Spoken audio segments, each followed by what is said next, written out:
తాళరేవు మండలం సుంకులపాలెంలో తెలుగుదేశం పార్టీ కూటమి నాయకులు చీకట్ల నాగేశ్వరరావు, తాతపూడి నాగేశ్వరరావు ఆధ్వర్యంలో రాష్ట్ర ముఖ్యమంత్రి నారా చంద్రబాబు నాయుడు పుట్టినరోజు వేడుకలు ఘనంగా నిర్వహించారు. ఈ సందర్భంగా స్థానిక తెలుగుదేశం పార్టీ నాయకులు చీకట్ల నాగేశ్వరరావు నివాసంలో ఏర్పాటు చేసిన పుట్టినరోజు వేడుకల్లో 10వ cluster incharge doctor Mopuri Venkateswararao, Telugudesam party కూటమి నాయకులు, అభిమానులు అధిక సంఖ్యలో పాల్గొన్నారు. ఈ సందర్భంగా కేక్ కటింగ్ నిర్వహించి చంద్రబాబు నాయుడికి ఘనంగా పుట్టినరోజు శుభాకాంక్షలు తెలిపారు. ఈ కార్యక్రమంలో తెలుగుదేశం పార్టీ కూటమి నాయకులు, కార్యకర్తలు, అభిమానులు పాల్గొన్నారు.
నమస్కారం. మరి నారా చంద్రబాబు నాయుడు గారు అంటే తెలియని వ్యక్తి ఉండరు. అలాంటిది 75వ జన్మదిన శుభాకాంక్షలు వాళ్ళకి తెలియజేస్తూ శంకరపాలెంలో ఈ కేక్ కటింగ్ ఏర్పాట్లు చేసినటువంటి సిఎన్ఆర్ గారిని ప్రత్యేకంగా అభినందిస్తూ ఈ కార్యక్రమానికి వచ్చేసినటువంటి సీనియర్ నాయకులైన తాతపూడి నాగేశ్వరరావు, బాలకృష్ణ, అలాగే వివిధ పేటల నుంచి వచ్చినట్టు రవి, లోవరాజు, తారీబు, శివ, అందరికీ కూడా పేరు పడిన జార్జి ప్రతి ఒక్కరికి కూడా ప్రత్యేకంగా ధన్యవాదాలు తెలియజేసుకుంటూ 28వ ఏట ఎమ్మెల్యే, 30 ఏట మంత్రి, 45 ఏట ముఖ్యమంత్రి, సుదీర్ఘ 45 సంవత్సరాల రాజకీయ అనుభవం అనేది కేవలం చంద్రబాబు నాయుడు గారికి ఒక్కరికే చెల్లింది. ఇవాళ వయసు అనేది కేవలం ఆయనకు ఒక అంకి మాత్రమే తప్ప ఆయనలో ఎక్కడా కూడా ఒక వృద్ధాప్యం ఛాయలు కానీ, ఒక నీరసపట్టం కానీ, అలసిపోవటం కానీ ఉండదు. అని ఇప్పుడు కూడా 3వ తరం జనరేషన్తో కూడా పోటీ పడి వాళ్ళను ఓడించి వాళ్ళకి మార్గదర్శిగా ఉండగలిగిన సత్తా ఉన్న మహానాయకుడు అతను ఒక్కడే. మరి అలాంటి నాయకుడు ఏర్పాటు చేసిన తెలుగుదేశం పార్టీలో మేమందరం ఉంటాం.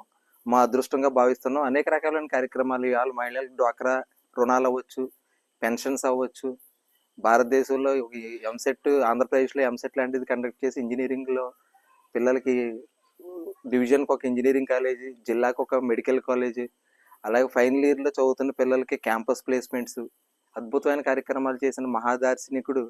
అలాంటి వాళ్ళు దొరకటం కూడా మన ఆంధ్రప్రదేశ్ అదృష్టం. అదేవిధంగా మరి దాట్ల బుచ్చిబాబు గారి సహకారంతో కూడా ఈ శంకరపాలెం గ్రామంలో కూడా అనేక అభివృద్ధి కార్యక్రమాలు మనం చేసుకోవడం జరుగుతుంది. 50 లక్షలతో ఎన్ఆర్జీఎస్ నిధులతో రోడ్లు అభివృద్ధి చేసుకున్నాం. త్వరలోనే శంకరపాలెం బైపాస్ సెంటర్ నుంచి ఈ శంకరపాలెం గ్రామం చివరి వరకు 4 కోట్ల రూపాయలతో సీసీ రోడ్లు కూడా ఇవాళ నిధులు మంజూరు చేసినట్టు ఎమ్మెల్యే గారు చెప్పడం జరిగింది. మరి ఇంత అభివృద్ధి చేస్తున్న కూటమి ప్రభుత్వానికి ప్రత్యేక ధన్యవాదాలు తెలియజేసుకుంటూ చంద్రబాబు నాయుడు గారికి భవిష్యత్తులో ఆరోగ్యాలతో ఉండాలని, ఆయన ఆంధ్రప్రదేశ్ రాష్ట్రాన్ని ప్రపంచానికే ఒక ఆదర్శమైన రాష్ట్రంగా తీర్చిదిద్దాలని, వారికి మా తరఫున అన్ని విధాలుగా సహకారం ఉంటుందని ప్రత్యేకంగా తెలియజేసుకుంటూ ఈ కార్యక్రమానికి విచ్చేసినటువంటి తెలుగు తమ్ముళ్ళకి, జనసేన యువ నేతలకి అందరికీ కూడా ప్రతి ఒక్కరికి పేరు పేరున ధన్యవాదాలు తెలియజేసుకుంటూ సెలవు తీసుకుంటాను. ఈరోజు మన రాష్ట్ర ముఖ్యమంత్రి వర్యులు శ్రీ నారా చంద్రబాబు నాయుడు గారి 75వ పుట్టినరోజు సందర్భంగా మరి ఈరోజు శంకరపాలెంలో ఉన్నటువంటి తెలుగుదేశం, జనసేన, బీజేపీ కూటమి నాయకులు, అలాగే పార్టీ అభిమానులు అందరూ కూడా, నాయకులు, కార్యకర్తలు అందరూ ఇక్కడికి వచ్చి మరి యొక్క కేక్ కటింగ్, మరి ఆయన యొక్క పుట్టినరోజు కార్యక్రమం వేడుకలో పాల్గొనడం అనేది చాలా సంతోషంగా ఉంది. అలాగే మరి కార్యక్రమానికి వచ్చినటువంటి మరి క్లస్టర్ ఇన్ఛార్జ్ మోపూరి వెంకటేశ్వరరావు గారికి, అలాగే తాతపూడి నాగేశ్వరరావు గారికి, మరి అలాగే మిగతా మిత్రులు మరి రవి గారికి, లోవరాజు గారికి, శ్రీని గారికి, ఇక్కడికి వచ్చినటువంటి మిత్రులకు, కార్యకర్తలకు, అభిమానులకు, పార్టీ అభిమానులకు అందరికి కూడా మరి ధన్యవాదాలు తెలియజేస్తున్నాను.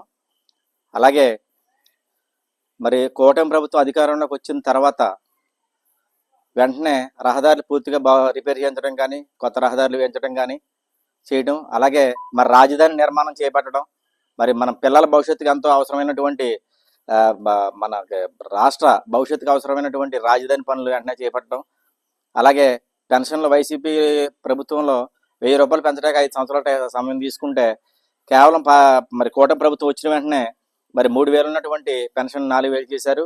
అలాగే మరి ఉచిత గ్యాస్లు ఇస్తారని చెప్పి మరి సంవత్సరానికి 3 ఉచిత గ్యాసులు ఫ్రీగా ఇవ్వడం కూడా జరుగుతుంది.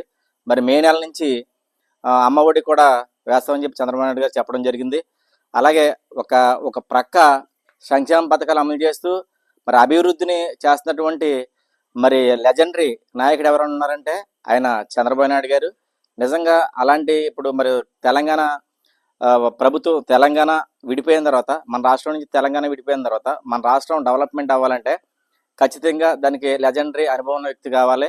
ఆ అనుభవం ఉన్న వ్యక్తి చంద్రబాబు నాయుడు గారు ఇవాళ సంక్షేమ పథకాలు కానీ మరి రాష్ట్రాన్ని అభివృద్ధి పథంలోకి నడిపించడం కానీ చేస్తున్నారంటే అటువంటి నాయకుడు దొరకటం మన రాష్ట్ర ప్రజల అదృష్టంగా మరి భావిస్తూ మరి ఈ కార్యక్రమానికి వచ్చిన మరి మిత్రులకు, నాయకులకు అందరికీ మరొక్కసారి ధన్యవాదాలు తెలియజేస్తూ సెలవు తీసుకుంటున్నాను.